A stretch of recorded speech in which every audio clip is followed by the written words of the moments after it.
I was a very proud person. If people cross me, I really get mad. I have very bad temper. I've come across people who pointed gun at me and I would even challenge them to really shoot me. I also bought my own gun and bring it with me even without license, and I would just, sometimes I would point it at people in traffic. I had a very basic military background, and this is where I learned the art of intimidation and coercion because I want to gain advantage over people. I brought this prideful attitude and my temper into marriage. And so the first 5 years of our marriage was really hell on earth. There was one time that when I came home, I felt disrespected by what she said.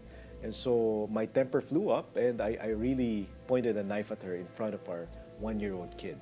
It was that bad. And I thought my marriage would end at that time. I believe I was a Christian then, and I know that the Holy Spirit was convicting me to change my ways, but because of pride, I didn't want to give it up. But I also know that if I don't change, my marriage would end.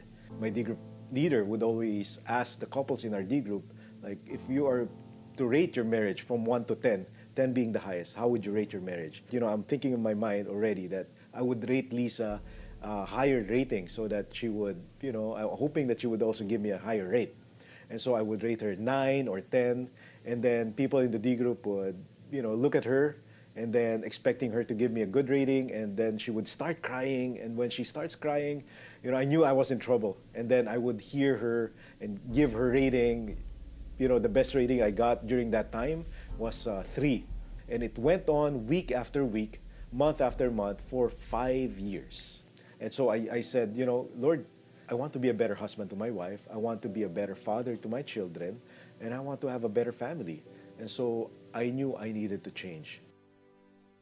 God has used the D group, and some of the D group members would call me up and say, hey bro, this is how you should change. This is how you can become a better husband, better father. Of course, it hurt my pride. And I said, who are you to say to me what I need to do in my family? This is my personal life. But then God has used it to really change me. And so I said, I realized if I don't surrender my pride to the Lord, nothing's going to change. Since I wanted to have a better family, have a better relationship with my wife, and preserve my marriage, I went to the Lord and really asked Him for forgiveness. And so I told the Lord, Lord, forgive me from my pride and forgive me from my sins. And so I also asked Lisa to forgive me. And by God's grace, she has forgiven me. And I know that the Lord has forgiven me. And that's where it started. The Lord started changing me when I confessed my sins and I admitted my sins to Him. By God's grace, now I'm serving in the family ministry and Next Gen as the head servant of those ministries. And it's only by God's grace that I'm still together with my wife and we serve together in Next Gen.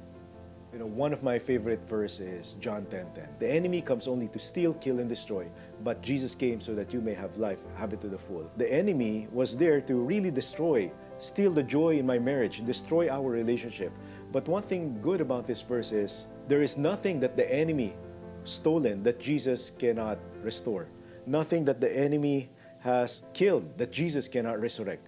And there is nothing that the enemy has destroyed that Jesus cannot redeem. So John 10:10, by God's grace, we're working on achieving that 10 in marriage, and with His help and with His grace, it is possible to achieve it. My name is Manny Manansala, and this is God's story in my life.